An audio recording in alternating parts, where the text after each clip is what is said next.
Hi guys, welcome to simply சும்மா. நான் தான் உங்கள் கண்மணி பேசுகிறேன். இன்றைக்கி பொட்டேட்டோ ரைஸ் வந்து எப்படி செய்யலாம்னு சொல்லிட்டு பார்க்கலாம் ஃப்ரெண்ட்ஸ். லஞ்ச் பாக்ஸுக்கு ரொம்ப ஈஸியான டேஸ்டியான ரெசிபி. ஒரு உருளைக்கிழங்கு எடுத்து பொடி பொடியாக கட் பண்ணி வச்சுருக்கேன். வெங்காயம், பச்சை மிளகா, கருவேப்பிலை, பூண்டு வந்து தட்டி எடுத்திருக்கேன். ரைஸ் வந்து பார்த்திங்கன்னா வடித்து கொஞ்சம் எடுத்து வச்சுருக்கேன். ரைஸ்க்கு வந்து நம்ம தாளிக்குப்புக்குன்றனால கொஞ்சம் வேறையாக எடுத்து வச்சுக்கலாம். கடலெண்ணெய் தான் நான் எப்போயும் போல் யூஸ் பண்ண போகிறேன். தேவையான அளவு கடலெண்ணெய் விட்டுக்கலாம். நான் கொஞ்சம் எக்ஸஸாக கடலெண்ணெய் விட்டுக்கிறேன். ஏன்னா இந்த எண்ணெயிலே தான் வந்து உருளைக்கிழங்கு நல்லா பாயில் ஆகணும். ஸோ அதுக்கு வேண்டி கடுகு வந்து பார்த்திங்கன்னா 1.5 டீஸ்பூன் வந்து கடுகு வந்து ஆட் பண்ணிக்கலாம் ஃப்ரெண்ட்ஸ். அது பொரிஞ்சதுக்கப்புறம் கடலைப்பருப்பு, உளுத்தம்பருப்பு ஒரு 3 டீஸ்பூன் வந்து ஆட் பண்ணிக்கலாம்.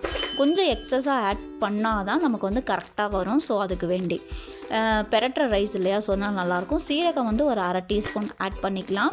பச்சை மிளகா ஒரு 3 பச்சை மிளகா வந்து ஆட் பண்ணிக்கிறேன். கருவேப்பிலை பார்த்திங்கன்னா ஒரு 2 லீஃப் கருவேப்பிலை எடுத்து தூவிக்கலாம். பூண்டு வந்து நான் தட்டி வச்சுருக்கேன். ரீசன் என்னென்னா உருளைக்கிழங்கு வந்து கேஸ் ஒரு சிலருக்கு செட் ஆகாது, நம்ம குழந்தைங்களுக்கு கொடுக்குறோம். ஸோ பூண்டு வந்து எக்ஸஸாகவே ஆட் பண்ணிக்கலாம். ஒரு பல்லு ஃபுல்லாக எடுத்திருக்கேன்.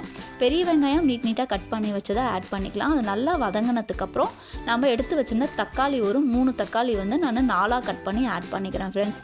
பாருங்கள், இந்த கன்சிஸ்டன்சியில் தான் இருக்கணும். எண்ணெயிலே வந்து நல்லா பாயில் ஆகணும். இது நல்லா வதங்கினதுக்கப்புறம் நம்ம வந்து எடுத்து வச்சுருக்க உருளைக்கிழங்கை வந்து ஆட் பண்ணிக்கலாம். நான் ஒரு பெரிய சைஸ் உருளைக்கிழங்கு பொடி பொடியாக எடுத்து கட் பண்ணி வச்சுருக்கேன். அதுதான் ஆட் பண்ணிக்க போகிறேன்.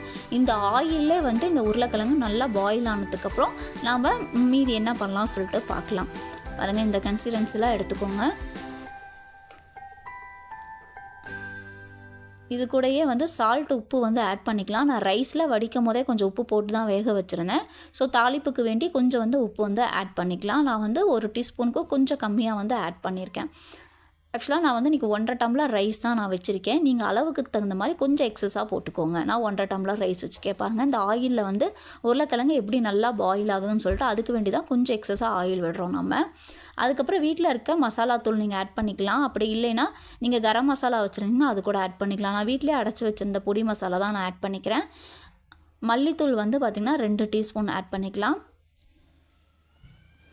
தென் இது கூடயே நீங்கள் மிளகாத்தூள் போட்டுக்கிட்டாலும் ஓகே, பச்சை மிளகா ஆட் பண்ணிக்கிட்டாலும் ஓகே, ஸ்கிப் பண்ணிக்கலாம். உங்களுக்கு எது வேணுமோ அதை ஆட் பண்ணிக்கலாம்.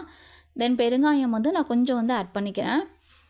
உருளைக்கிழங்கு இல்லையா, ஸோ அதுக்கு வேண்டி தான் வந்து பெருங்காயமும் பூண்டு கொஞ்சம் எக்ஸஸாக ஆட் பண்ணிக்கலாம். எடுத்து வச்சுருக்க ரைஸை வந்து உடச்சி எடுத்துகிட்டு இந்த மாதிரி கொஞ்சம் கொஞ்சமாக போட்டு மிக்ஸ் பண்ணி எடுத்துக்கலாம் ஃப்ரெண்ட்ஸ்.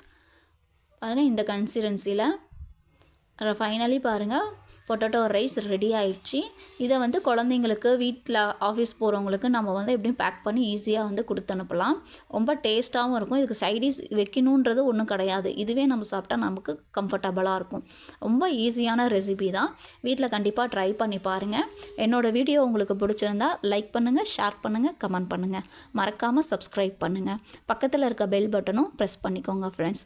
தேங்க்ஸ் ஃபார் வாட்சிங். நெக்ஸ்ட் வீடியோவில் கண்டிப்பாக நம்ம திரும்ப மீட் பண்ணலாம்.